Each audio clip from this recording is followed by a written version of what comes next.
This Labor Day, say goodbye to spills, stains, and overpriced furniture with WashableSofas.com, featuring Anabay, the only machine washable sofa inside and out, where designer quality meets budget-friendly pricing. Sofas start at just $6.99, making it the perfect time to upgrade your space. Anabay's pet-friendly, stain-resistant, and interchangeable slipcovers are made with high-performance fabric built for real life. You'll love the cloud-like comfort of hypoallergenic, high-resilience foam that never needs fluffing, and a durable steel frame that stands the test of time. With modular pieces, you can rearrange anytime. It's a sofa that adapts to your life. Now through Labor Day, get up to 60% off site-wide at WashableSofas.com. Every order comes with a 30-day satisfaction guarantee. If you're not in love, send it back for a full refund. No return shipping, no restocking fees, every penny back. Shop now at WashableSofas.com. Offers are subject to change and certain restrictions may apply.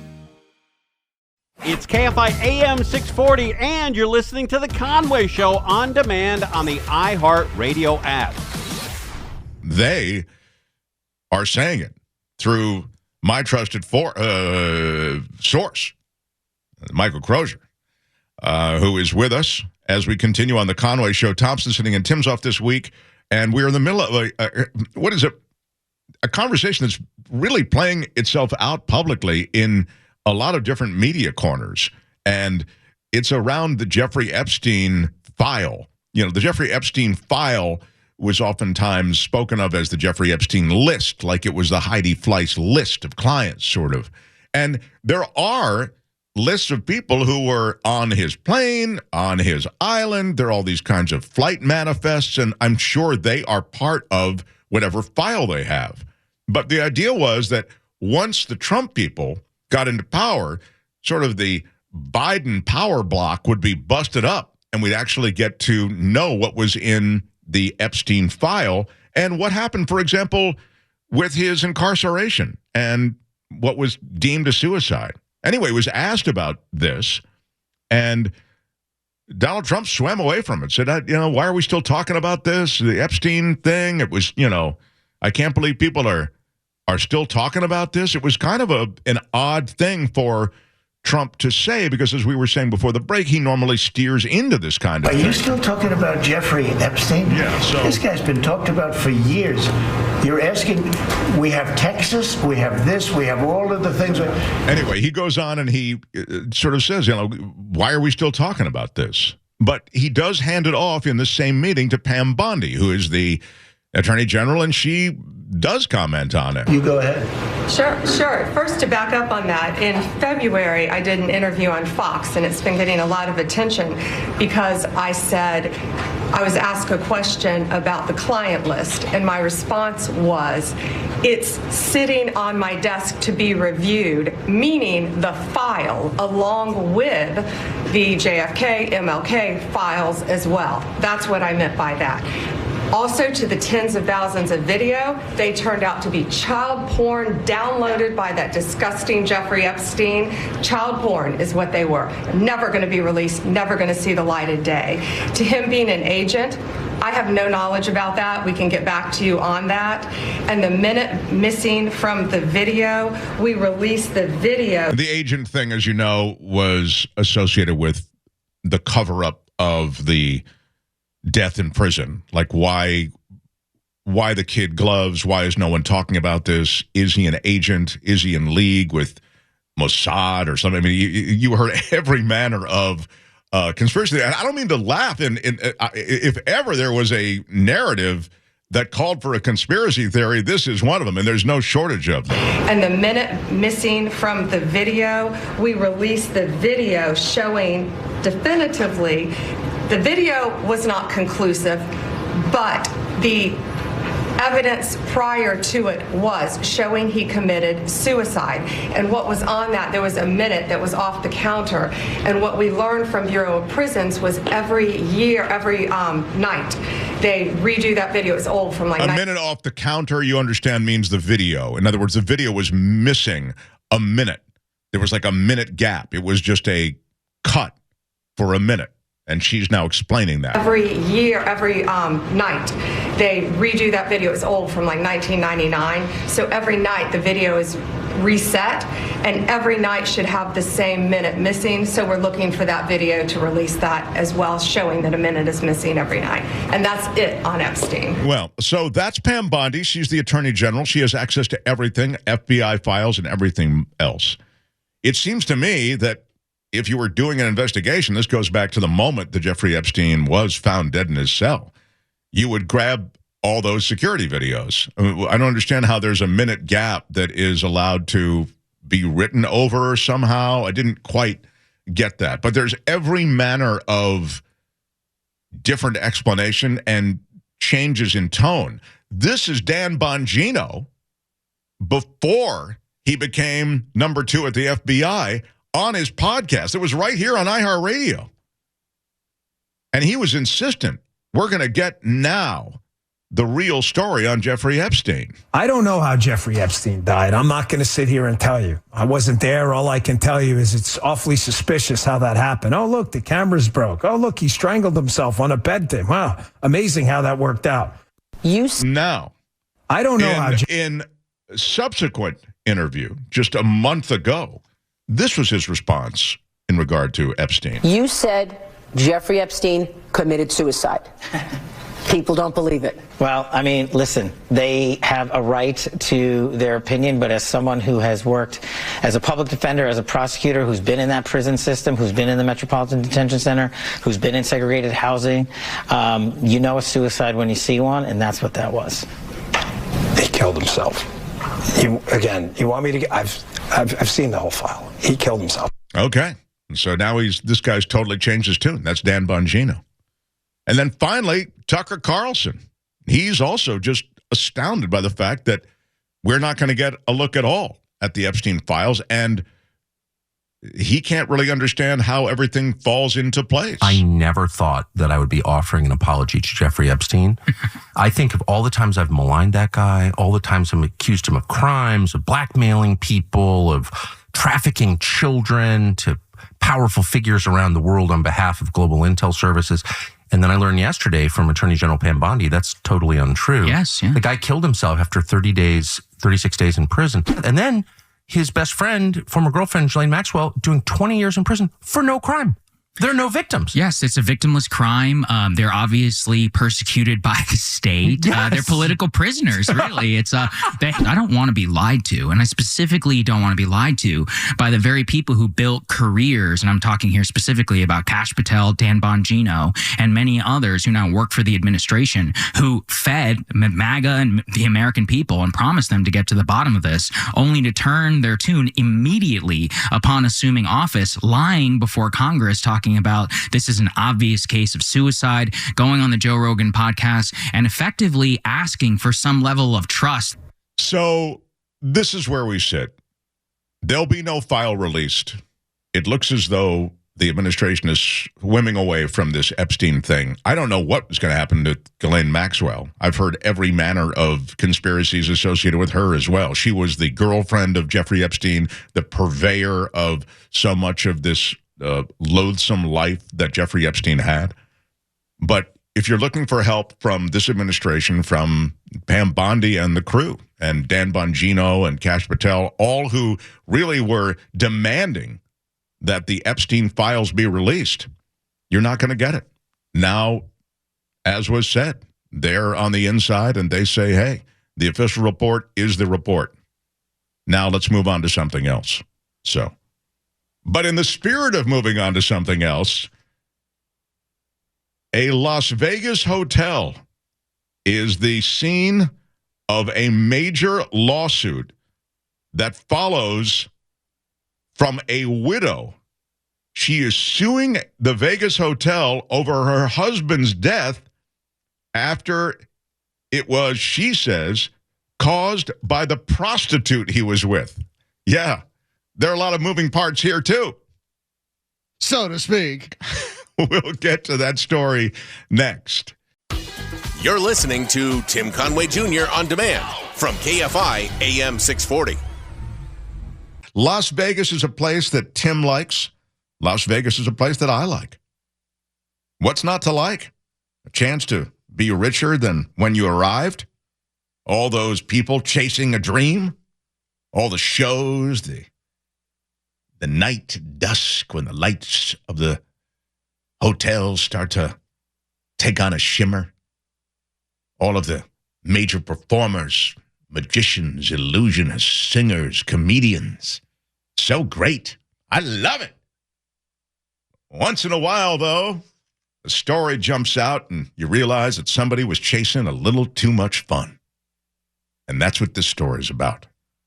This guy, Colorado guy, shows up to Las Vegas and he decides to contact a sex worker. And he wasn't having enough fun just being in Vegas and doing some of the things that I was just talking about, the dinners and the shows. He wanted to up the ante a little bit. So he met this Chaylee Kessie is her name. She's called a sex worker by authorities and by prosecutors. He met her at a hotel bar trying to, you call down for a sex worker and you really probably won't get too much response from room service or the front desk or concierge. You need to probably work the bar, I guess, and that's where they connected, at the hotel bar. The hooker and the husband walked around the hotel casino for about 40 minutes. They know this because of video.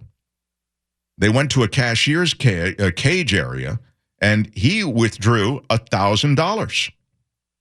She reportedly went with him. He's 55 years old, heads up to the hotel room, but left only 8 minutes later. And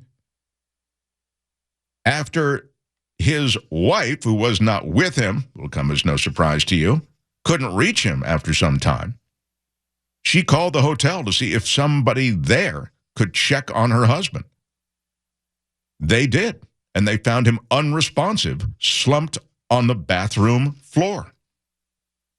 So they trace the events back to her and her pimp, who's involved in this as well. And they are both accused of giving this gentleman, Jacoby, a deadly dose of fentanyl.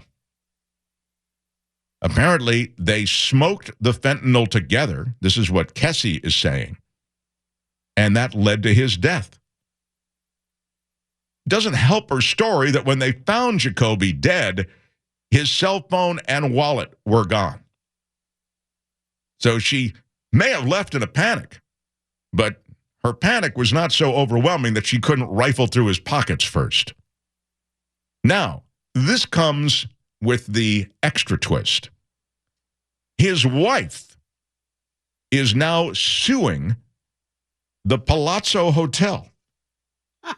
She's saying, you guys at the hotel should have known that these people, the pimp and the hooker, you should have known that they were bad news, and you should have never allowed them into your casino and into your hotel.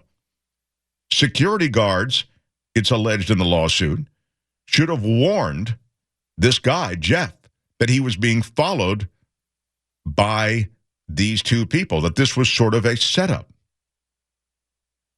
And in particular, the pimp was following him while he was chatting with Kessie, apparently. Now, you may think, as I did, come on, man. You're doing this, you hooked up with this woman, it turned out you're smoking fentanyl with her, and you end up, it's horrible because you're a guy with a family and all the rest of this. But, a lawsuit on the part of your wife, you'll never, ever see anything from that. The sad fact is that you're dead, and now your wife is going to have to soldier on the family without you. But that would be a short-sighted reading of things. There are lawyers who have looked at this case, and they're saying it is reasonable, potentially, to argue that the casino should monitor on some level people of this sort who are a danger to those people who are frequenting their casino. And they're both charged with murder after being accused of supplying the lethal dose of fentanyl, and they're going away. But the question becomes now on the part of his wife. She says they were soulmates. They met in Fargo, North Dakota in 1990, and she's lost her soulmate. She raised 3 girls with him, and she's saying the hotel, the casino, should pay something for our loss. And as I say, legal minds who are looking at this case say that she actually has a chance to win some kind of settlement at minimum against the Palazzo Hotel. It's not going to bring back her husband. It's not going to bring back her soulmate. But it might teach the Palazzo at minimum to keep track of who is populating their bar and who is cruising around with their guests. It's a bizarre case, I know. And I know what you're saying. How can she call him her soulmate, given the fact that he's scaring up escorts or hookers or sex workers, as they're called in the criminal complaint and in the civil complaint? I mean, I always feel like, I don't know. I mean, I don't know what, who knows what that relationship is about, But she obviously feels the loss, and she may feel a win at the end of all of this. Yeah, they really feel that she's got a chance? Legal experts say, I thought, oh, come on, man, this is crazy. Yeah. But legal experts say that she does have a chance to actually win this case. Wow. Yeah. The hooker and the husband walked into the hotel casino. That's the way it starts. And it may end with a big settlement and a big check paid out by the Palazzo Hotel to the surviving spouse, who says they didn't take enough care to make sure that her husband didn't end up with somebody who could kill him. When we come back, what's happening when we come back, Matt? I have no idea what we're doing next. We will figure it out. Oh, that's decisive. We will figure it out. You're listening to Tim Conway Jr. On Demand from KFI AM 640. This Labor Day, say goodbye to spills, stains, and overpriced furniture with WashableSofas.com. Featuring Anabay, the only machine washable sofa inside and out, where designer quality meets budget-friendly pricing. Sofas start at just $6.99, making it the perfect time to upgrade your space. Anabay's pet-friendly, stain-resistant, and interchangeable slipcovers are made with high-performance fabric built for real life. You'll love the cloud-like comfort of hypoallergenic, high-resilience foam that never needs fluffing, and a durable steel frame that stands the test of time. With modular pieces, you can rearrange anytime. It's a sofa that adapts to your life. Now through Labor Day, get up to 60% off site-wide at WashableSofas.com. Every order comes with a 30-day satisfaction guarantee. If you're not in love, send it back for a full refund. No return shipping, no restocking fees, every penny back. Shop now at WashableSofas.com. Offers are subject to change and certain restrictions may apply. I used to be a big DJ in Washington, D.C. out of college. It was one of those clubs where you're dancing, and I've told you these stories before, but I mean, I feel like that's when I was hip. It was a long time ago. So I've now had to pass the baton of hipness numerous times, as you might imagine. And now I think you've ended up with it. I guess that's what I'm saying. You've got the baton of hipness on this show. You and Crozier, I would say, has a degree of hipness too. I feel like you guys are still in the game. I don't know that I'm in the game. I think I'm. Oh, yeah. And of course, Angel is very much. No, you were right, Mark. You were right. Thank you. It was so fun to see Angel at the sponsor thing, the barbecue thing that we did. Was it 2 weeks ago or no, just a week ago? Yeah, I think, 2 weeks ago, the Conway barbecue. Yeah, that was a lot of fun to have you up there. It was a lot of fun. Also not expecting to see Angel, so it was really kind of a pleasant surprise. And it was a really great event. I hope they do a lot more of that stuff. But, all right, I have some kind of, at least for me, it's bad news. I don't know about the rest of you, but I've figured out that CBD has help me in one way or another. My sister, as you know, went through, I say as you know, because I've mentioned it before, maybe you're not aware of it, but she was in a very serious car accident. She has a lot of chronic pain, and she's helped by CBD. So, I mean, gummies, edibles, oils, lotions. I mean, there's all sorts of packaging and all sorts of delivery systems, if you want to call them that, for CBD.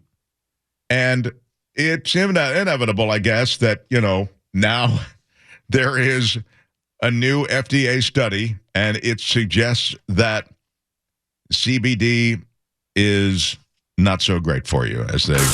A new warning from the FDA that even low doses of CBD could cause harm to the liver. CBD is the ingredient extracted from cannabis that does not cause a high and is not addictive. Of the group that took part in a clinical trial, 5% experienced elevated liver enzymes, which is a sign of liver stress or injury.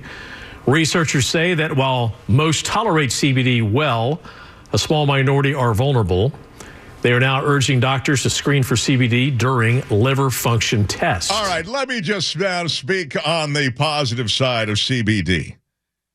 5%, first of all, I think it's a low number when you're talking about liver damage and the effects on liver enzymes.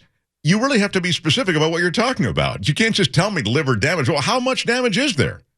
I mean, when I go out and have a glass of wine tonight, there is damage that's going to be done to my liver, presumably, right? So all of a sudden, the specifics become really important. And I suspect that presented with the specifics, I would still be overwhelmed by all the numbers and unable to really know what they were. But let me try. Over the course of 4 weeks, 200 volunteers got either a 5 milligram per kilogram of body weight, that's 2.3 milligrams a pound for a 154-pound individual. So let's see. The goal was to give them a typical amount that might be used by consumers. So everybody in the study underwent weekly lab tests. This is for CBD, if you're just joining us.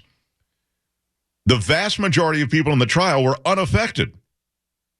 5% showed greatly elevated levels of the liver enzyme aminotransferase. That's a marker of liver cell damage or inflammation.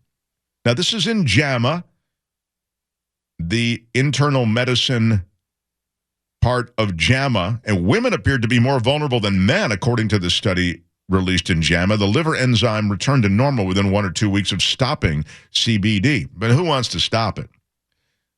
7 participants withdrew from the trial because they were showing clinical signs of potential drug-induced liver injury.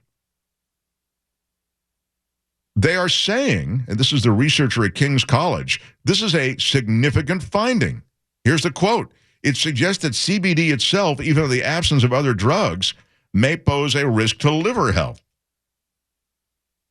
Damn! I know. We can't have nice things. It is really awful. I mean, this is, and then, I don't need to tell you, but I'm going to tell you and remind you that THC was just identified as having negative effects on heart and cardiovascular conditions. Whatever.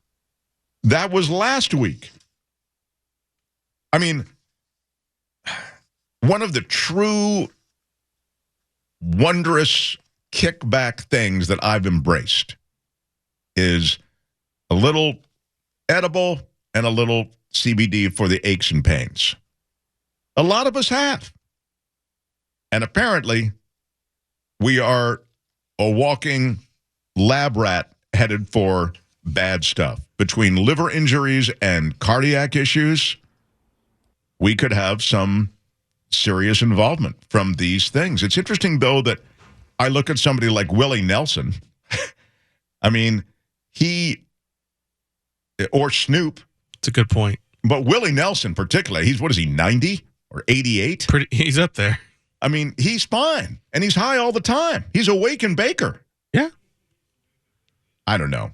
It is pretty generic because, I've experienced both ends of it. You know, you have a little too much to drink, and the next day you got the headache, you got this, you got that. but I've had, a decent amount of gummies and it knocks me out. And I feel like I've gotten quality sleep, and the next day I wake up kind of like clear-headed, maybe a little dehydrated, but that's about it. Yeah, I mean, you can feel hungover, and it also depends what gummies you're using, and there's so much that is associated with the specifics of whatever you put in your body. Always, like even when you say drink, I had a drink. Well, we had a drink of what? Tequila, whiskey? I mean, it matters. Yes. Yeah. You know what I'd be interested in knowing is in the control group, like what was the source of cannabis? Was it all grown the same, or did they take it from different sources? Because there's different standards for growing cannabis, and there's the Kentucky standard in the United States. They grow cannabis around the world. So is it an organic process? Is it being loaded up with, chemicals that you wouldn't want to to use anyway? I mean, that probably has something to do with it as well. Yeah. And you're right to ask all those questions. I mean, I just think there are a lot of specifics here. I will say that when they released this study in JAMA, and maybe I'm just describing too much, credibility to JAMA, but when they release it that way, and then you get this guy who's a researcher at King's College saying this is a significant finding, and it shows that CBD itself, even in the absence of other drugs, may pose a risk to liver health. The results have important implications for individuals using over-the-counter CBD supplements. I mean, that really does swing my head around. But again, I point to many who've been helped by CBD. I mean, critically helped. I mentioned my sister, but a lot of people with chronic pain are helped by CBD. In other words, honestly, it's probably worth, if you're fighting a kind of chronic pain associated with injury or for any other reasons, arthritis, etc., it might be worth taking the chance. I mean, so there's a 5% chance that you could have, based on this study, and these study results are played out in real life, that you could have liver damage. But you may be in the 95% that that's not the case. And if your pain is bad enough, you're looking for some ways to treat it. So, look, I'm as bummed out as anybody. All right? So, don't blame the messenger. That's all I'm saying. You're listening to Tim Conway Jr. on demand from KFI AM 640. This Labor Day, say goodbye to spills, stains, and overpriced furniture with WashableSofas.com. Featuring Anabay, the only machine washable sofa inside and out, where designer quality meets budget-friendly pricing. Sofas start at just $6.99, making it the perfect time to upgrade your space. Anabay's pet-friendly, stain-resistant, and interchangeable slipcovers are made with high-performance fabric built for real life. You'll love the cloud-like comfort of hypoallergenic, high-resilience foam that never needs fluffing, and a durable steel frame that stands the test of time. With modular pieces, you can rearrange anytime. It's a sofa that adapts to your life. Now through Labor Day, get up to 60% off site-wide at WashableSofas.com. Every order comes with a 30-day satisfaction guarantee. If you're not in love, send it back for a full refund. No return shipping, no restocking fees, every penny back. Shop now at WashableSofas.com. Offers are subject to change and certain restrictions may apply. We talked a lot about what's happening in MacArthur Park. We talked a lot about the city and county of Los Angeles being joined now by other organizations in suing the federal government for all of these raids and the way in which it's being done. And Karen Bass on social media this week, also in person as she attempted to stop the ICE agents conducting immigration raids, calling it outrageous, un-American. She's been a vocal opponent of the raids in the city. And again, this MacArthur Park thing was a wild scene on both sides, with the feds coming in hot and coming in with the, officers on horseback. You had a Black Hawk helicopter overhead. It was crazy. And then Bass pulls up to the scene, and she leaps out of the car and says they need to leave. They need to leave right now. They need to leave because this is unacceptable. And so the announcement today that there will be a legal remedy sought, and even signing on to the ACLU legal action So the thing that's happening now in the social media sphere is associated with a lot of, smack talking on both sides. Karen Bass, she said minutes before there were more than 20 kids playing, then the military comes through. The second I heard about this, I went to the park to speak to the person in charge to tell them it needed to end now. Absolutely outrageous. And then she gets this. If only Karen Bass worked as hard for fire victims in Los Angeles as she does for criminal illegals. That was from Darrell Issa. He's a congressperson, and he was joined by others. Democrats aren't used to seeing the law being enforced. The federal government would not have to deploy against foreign invaders if you would just stop harboring them. That was, again, from another congressman, Mike Collins. So this continues, and L.A. is being made something of an example, I fear. Did you see what happened to the Russian minister hours after Vladimir Putin tells him, we don't need you anymore? He ends up, again, committing suicide, takes his own life. He's dismissed by Putin in the morning. There was a decree announcing his dismissal published by the Kremlin on their website. And then, asked by reporters for the reasons behind the dismissal, the spokesperson for the Kremlin, Dmitry Peskov, denied the notion that this was because of a lack of trust, but didn't give any alternative reason. Then on Tuesday, Peskov told journalists that the Kremlin was shocked by the news of his death, describing it as tragic and sorrowful. This cannot but shock any normal person, they said at the Kremlin. Naturally, it shocked us as well. But an investigation is underway to answer all questions, and while it continues, speculation, they say, is best left to the media and political analysts. It would be inappropriate for us at the Kremlin. The investigative committee of Russia said that his body was found inside a car in a suburb of Moscow. He was found with a gunshot wound, and the circumstances of his death being investigated. The main theory, this is a quote, the main theory is suicide. Just seems like a lot of these suicides and these stuff happens over there, doesn't it? When you just end up on the wrong side of these various Putin-esque circumstances. Another transport ministry official died on Monday. He was 42 years old. These are young people dying.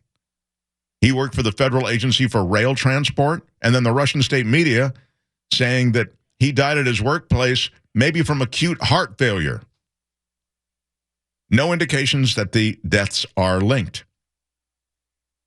So you can really be a rising star in Russia, but you really have to be careful because stuff goes sideways very quickly there.